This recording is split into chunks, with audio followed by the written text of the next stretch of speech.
토요일 아침입니다. 오늘은 욥기 35장 1절 말씀부터 16절 끝절까지 보겠습니다.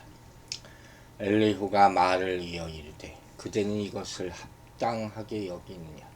그대는 그대의 의가 하나님께로부터 왔다는 말이냐?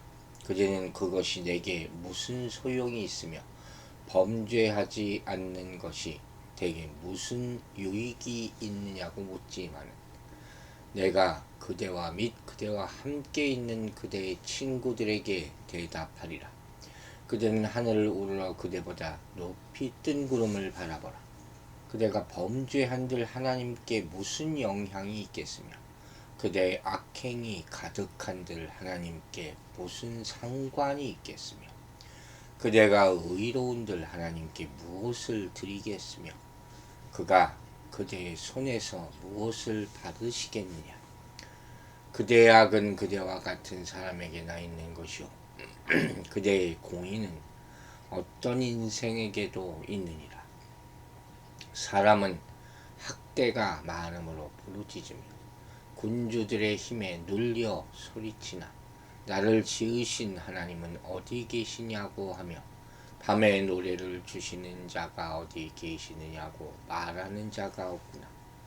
땅의 짐승들보다도 우리를 더욱 가르치시고 하늘의 새들보다도 우리를 더욱 지혜롭게 하시는 이가 어디 계시냐고 말하는 이도 없구나. 그들이 악인의 교만으로 말미암아 거기에서 부르짖으나 대답하는 자가 없음은 헛된 것은 하나님이 결코 듣지 아니하시며 전능자가 돌아보지 아니하심이라.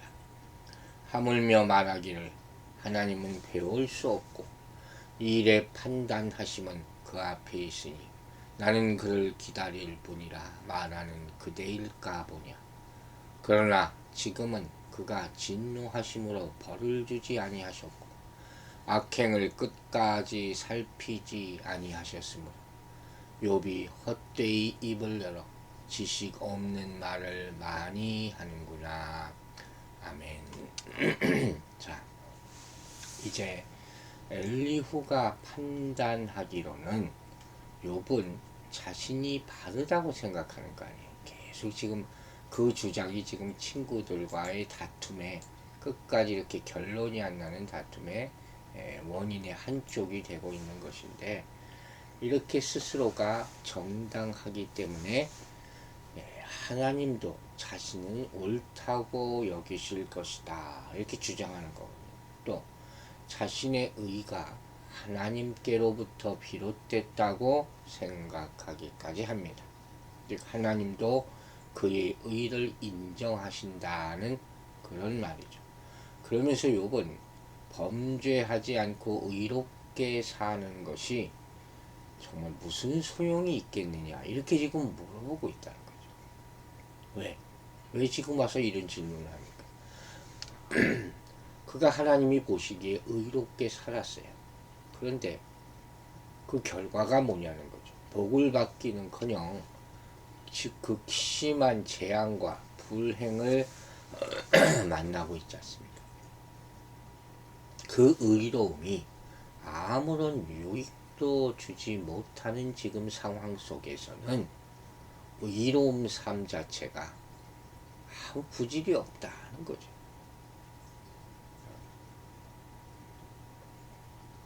그게 바로 엘리후가 판단한 욥의 모습이라는 것이죠.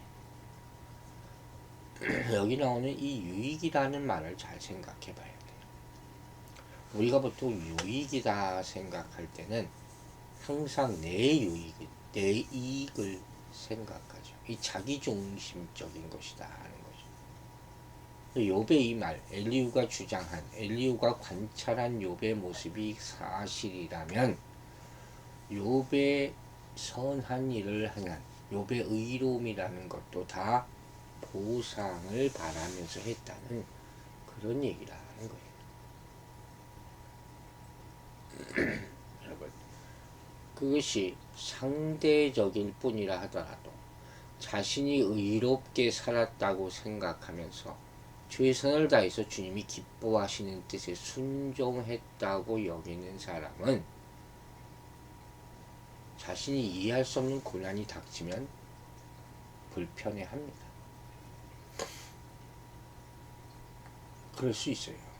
그것은 자신이 그런 심판과 고난을 받을 만큼 죄인은 아니라고 여기기 때문이에요. 다른 사람에 비교해서 내가 이렇게 의롭게 살았는데 왜 나 같은 사람이 이런 생각을 하는 거죠. 내 의가 바르다 이렇게 여기는 사람은 노름이 아니야. 상대적으로 다른 사람의 의를 낮게 평가하는, 폄하하게 될 수밖에 없는 거예요. 이게 지금 욥의 영적인 상태라고 보는 것이죠. 물론 앞서서 욥은 주신 자도 가져가신 자도 이런 고백을 엄청난 고백을 합니다. 지금 와서 이게 뭐냐? 안타깝죠. 즉 이렇게 인간은 말과 생각이 다를 수 있다는 거예요. 또 그때와 지금이 다르다는 거예요. 무엇이 이 심령을 변화시켰든 간에 또 고난의 기간이 아무리 길던 간에 어쨌든 변한 거죠. 이건 정말 진실이 아니었다 하는 것을 보여주는 겁니다. 또 내 불편을 가지고 악인의 형통에까지 생각이 이르렀다면 이것도 문제가 있는 거예요. 아직 스스로 하나님 앞에 바로 서지 못했다는 그런 말씀. 그래서 우리는 고난이 있거나 삶이 뜻대로 이루어지지 않았을 때 하나님께 불평하게 되는 거예요. 심지어 막연히 불평한다 할지라도 그 불평은 결국 하나님께 대한 불평이라는 것을 알아야 돼요. 불평에는 다음과 같은 생각이 들어있을 수 있어요. 즉 하나님은 내게 이런 식으로 행하시면 안 되지 하는 거죠. 또 하나님은 나를 위해 내가 원하는 것들을 행하시고 베풀어 주셔야 하지 않는가 하는 생각이, 심지어는 그동안 하나님을 위해 이렇게 열심히 일하고 봉사하고 헌금까지 했는데 이러실 수 있는가, 이런 생각을 하는 사람도 있습니다. 이런 것들이 하나님에 대한 불평이고 하나님의 행하심이 합당치 못하다는 그런 생각에서 나온 것이라는 것이죠. 하지만 한 가지 분명한 것은 축복은 내가 정의하는 게 아니에요. 온전히 하나님으로부터 오는 것, 그게 은혜다 하는 것을 깨달아야 할 것입니다. 자, 엘리후는 이제 4절부터 욥의 이러한 생각을 용납할 수 없다고 판단하고 욥과 그의 친구들에게 자신의 생각을 밝히겠다고 말합니다. 자신도 그들 못지않게 뛰어난 지혜를 가지고 있다고 믿기 때문에 그는 그들에게 자신의 깨달음과 지혜를 알리겠다 하는 것이에요. 욥에게 눈을 들어서 하늘을 우러보고 높이 떠있는 구름을 바라보면서 하나님과 사람 사이에는 넘어설 수 없는 근본적인 차이가 있다 하는 것을 깨달으라고 5절에서 촉구하고 있습니다. 하나님이 가지신 절대적인 초월성이라는 게 있어요. 인간을 뛰어넘는 거예요. 그래서 우리 인간 개인의 행동이나 태도를 가지고 하나님을 어떻게 해볼 수 없는 거예요. 사람은 하나님 앞에서 의롭다고 생각할 수 없는 죄인입니다. 생각조차도 잘못된 거예요. 또한 어떤 사람이 고난을 좀 겪는다고 해서 선한 삶을 위한 그의 노력이 의미 없다 이렇게 말하는 것도 아니에요. 우리들은 자녀를 향한 하나님의 깊은 사랑과 관심과 신비한 섭리를 믿고 그분을 바라봐야 되는 거예요. 우리가 어떻게 그분을 다 측량합니까? 결국 이게 뭐냐? 내 뜻대로 마옵시고 아버지 뜻대로 하옵소서. 이 말의 의미인 거예요. 기도만 하면 뭐합니까? 하나님과 대결하려 하려는 사람이 있어요. 한번 해봅시다. 절대로 잘못된 그런 말이죠. 한국의 어떤 이 목사가 무슨 정말 망령된 소리를 얼마 전에 했다고. 하나님하고 한번 어떻게 정말 천벌받을 그런 얘기. 우리가 고난당한다고 해서 그걸 보상으로 받으려 하면 안 돼요. 예를 들어서 순교자를 여러분 생각해 봅시다. 성경에는 특별히 계시록을 보면 어떤 사람들보다 그들의 영광이 가장 크다고 얘기하고 있어요. 그걸 알아야 돼요. 그래서 이 땅에서 받은 복에 너무 연연하지 말아야 된다 하는 것입니다. 엘리후의 생각에 의하면 이제 욥이 범죄한다고 해서 하나님이 어떤 영향을 받으시는 것도 아니다. 악을 행한다고 해서 하나님께 무슨 상관이 있는 것도 아니다. 또 반대로 욥이 의롭다고 해서 하나님께 어떤 보탬이나 득이 되는 것도 아니다. 이렇게 얘기합니다. 이는 22장에 나왔던 엘리바스의 주장이죠. 하나님이 높이 계시기에 악이나 선에, 인간의 악이나 선에 영향을 받지 않으신다는 엘리바스의 주장과 비슷한 거죠. 즉 엘리후는 욥이 행한 악은 하나님이 아니라 사람에게 피해를 주는 것이고 그의 공의 역시 하나님의 아니라 사람들에게 유익을 줄 뿐이다. 이렇게 결론을 내리는 거예요. 그 생각에 따르면 인간의 행동은 오로지 사람들에게만 의미가 있는 것이지 하나님께 어떤 의미가 있는 것은 아니다 하는 것이죠. 이런 우주관을 함축하고 있는 거죠. 따라서 하나님은 이 세상과 무관하신 분이다 하는 결론을 내리는데 이건 뭔가 좀 마음에 와닿지가 않는 그런 말이죠. 어쨌든 중요한 것은 인간은 가끔 자신의 존재를 망각하고 자신의 능력을 과대평가하면서 하나님을 자신의 수준으로 규정하려는 잘못을 저지르고 있다는 거예요. 하지만 절대로 인간은 하나님께 영향 끼치는 것이 없으며 심지어 인간의 악한 행동도 하나님의 나라와 그 뜻에 영향을 줄 수는 없다 하는 것입니다. 그런데 중요한 것이 있어요. 그럼에도 불구하고 하나님이 인간의 행동에 대해서 아파하시고 간섭하시고 반응하시는 이유는 뭐냐? 이것은 전적으로 인간에 대한 하나님의 사랑과 배려 때문이다 하는 것이죠. 오로지 그것 때문이지. 결코 인간의 힘이 필요하거나 그 일이 인간이 하는 것들이 하나님의 일을 좌우하지 때문인 아니다 하는 것이죠. 인간이 영향을 줄 수 있는 대상이라는 것은 매우 제한적인 거예요. 선과 악의 판단 역시 인간들 사이에서 상대적인 의무만 있을 뿐인 거예요. 만약에 인간이 이러한 사실을 망각하고 자신들의 가치나 행위로 하나님과 협상하려 한다면 이건 정말 어리석은 일이라 하는 것입니다. 이와 같이 하나님은 사람의 행위에 의해 영향받으시거나 그것에 따라 계획을 변경하시는 분이 아닙니다. 또한 하나님은 우리가 생각하는 것처럼 사람의 악행이나 선행에 의해서 움직이시지도 않습니다.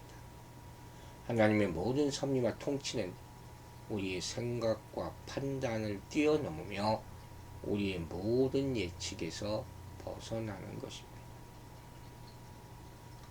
그러므로 우리는 하나님을 대할 때 하나님의 뜻대로 우리가 다 순종하겠습니다.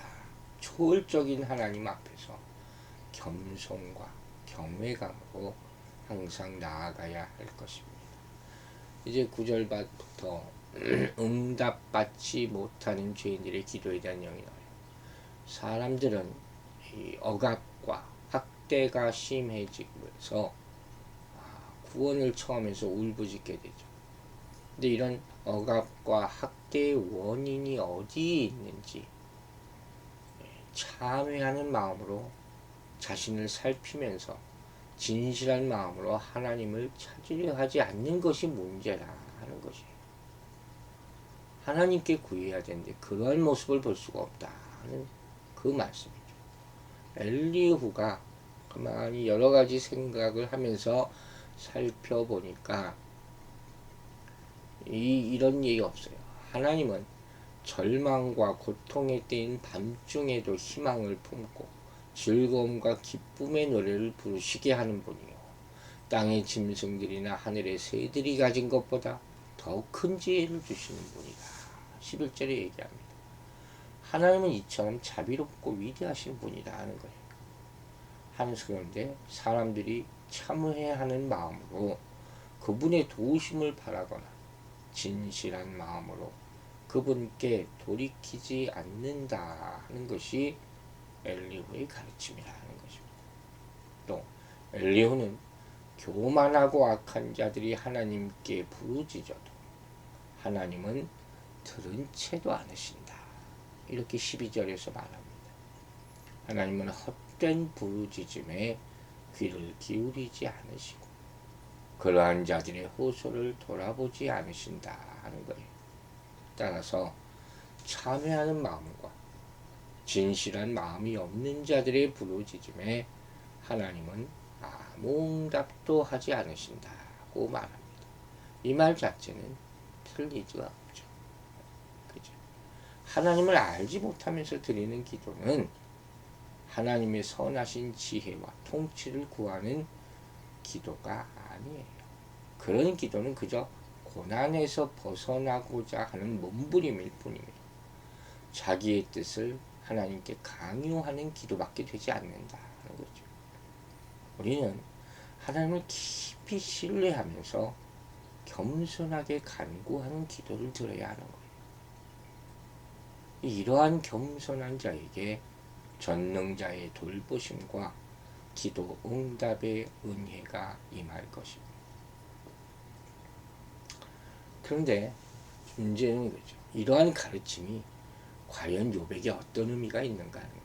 엄밀하게 말해서 이런 엘리후의 가르침은 욥이 처한 상황에 대한 답변으로는 적절치 않다는 게 문제죠.